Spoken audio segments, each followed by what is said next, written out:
I'm John Harwood with the New York Times and CNBC here at the Pepsi Center in Denver, where the Democratic National Convention is opening with Congressman Jim Clyburn, one of the leaders of the House of Representatives and somebody who's very active during the primary campaign when we had an important primary in his home state.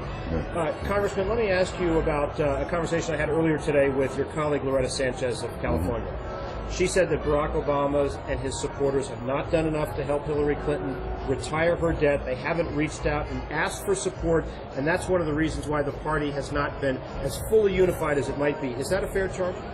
I don't think so. I do believe that enough is always in the minds of the Speaker. The fact remains that we will never do all that we need to do at any one time for any one person. But I think we will do enough for enough people that we'll bring this party back together and do what is necessary to win in November.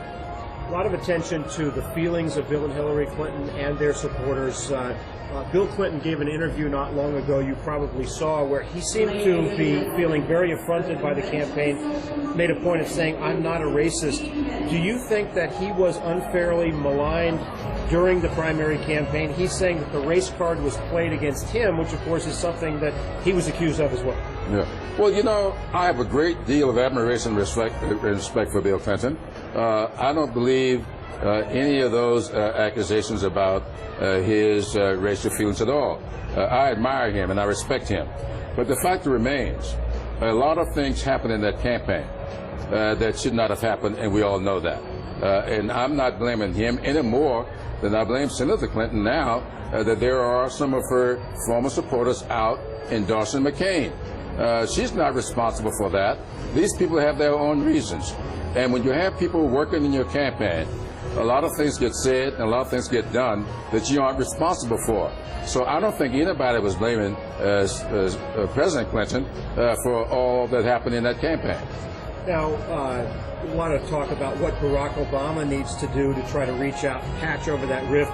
It's also clear that your relationship with President Clinton was strained during the primary. Yes. What do you need to do, or have you done anything to reach out to President Clinton and try to repair that relationship? Well, I have not done anything to reach out. I've tried to express myself in such a way that he would know I have no animus toward him. What I did on the last day of that primary was to do what I thought was necessary to preserve the integrity of the nomination. I thought it would be catastrophic for the nominating season to close and Barack Obama still be a few votes short and have to come to superdelegates kind of hat in hand in order to get the nomination. I didn't want to see that happen. So I went to work on that last day to convince as many superdelegates as I possibly could to make your commitment now so that when the polls close, this man can accept the nomination by giving credit to the voters in South Dakota and Montana. Now, I'm very proud of having done that. I think that was the right thing to do. And if I had to make that choice again, I would do the same thing. Do you think that Barack Obama needs to do more to repair that relationship with Hillary Clinton and Bill Clinton? I think that this week, Michelle Obama, Hillary Clinton, Bill Clinton, Joe Biden, and Barack Obama, those 5 speeches this week will make a determination as to whether or not we leave here as a unified party. Let me ask you one final question, to step back and take a look at the big picture. Somebody comes out of the civil rights movement yourself. What's it going to mean to you on Thursday night when Barack Obama gets up there, accepts the nomination, first African-American major party nominee? Well, I kind of wish you hadn't asked me that. It's very emotional for me.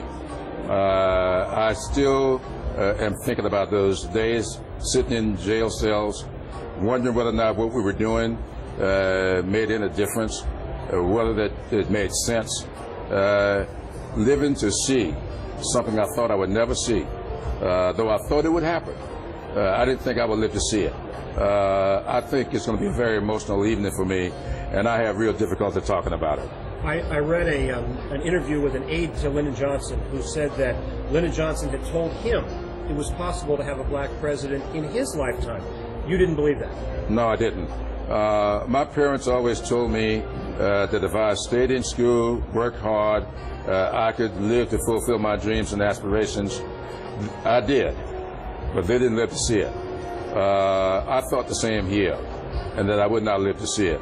I hope I make it until Thursday, because I think that alone will do more for little black girls and boys growing up here in the United States of America than any single thing I could ever say to them in a classroom. Final question. Last few weeks, John McCain's gotten tougher with Barack Obama. Yeah. Race has tightened up. Obama's getting tough with McCain as well.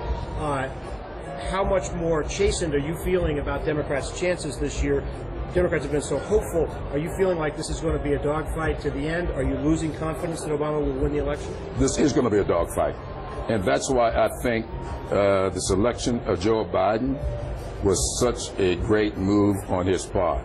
Here is a guy that's got a resume unlike any that I've seen in the United States Congress. A man who gets elected, not in his native state, but a neighboring state at the age of 29 to the United States Senate.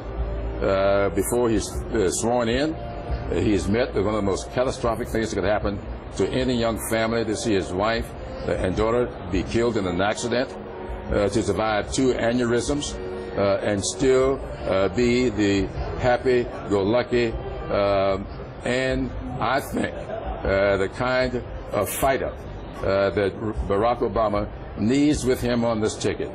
This man is a survivor.